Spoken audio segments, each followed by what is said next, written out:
অবশেষে আমরা আমাদের গন্তব্যে পৌঁছে গেলাম। দেখতেই পাচ্ছেন আমরা এখন তিস্তার বাড়িতে আছি। দেখেন তাদের বাড়ির চারপাশে কত সুন্দরভাবে তারা গাছপালা লাগিয়েছে। খুবই সুন্দর তাদের বাড়িটা। দেখেন কি সুন্দর অর্কিড ফুলও ফুটছে, খুবই সুন্দর গাছপালা তাদের। তো চলেন ভিতরে ঢুকি।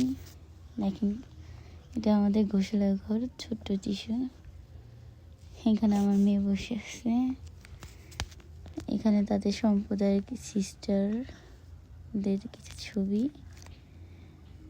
তো চলেন ভিতরের দিকে ঢুকি। আর এখানে আমার মা সিস্টাররা দাঁড়িয়ে আছে।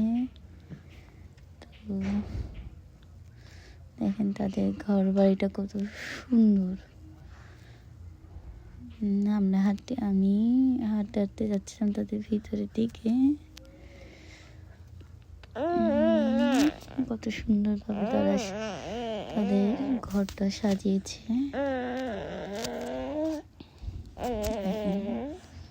কত সুন্দর তাদের ভিতরেও গাছপালা আছে তাদের। খুবই সুন্দর তাদের ঘর বাড়ি। তো কেমন লাগলো সিস্টারের বাড়ি জানাবেন অবশ্যই।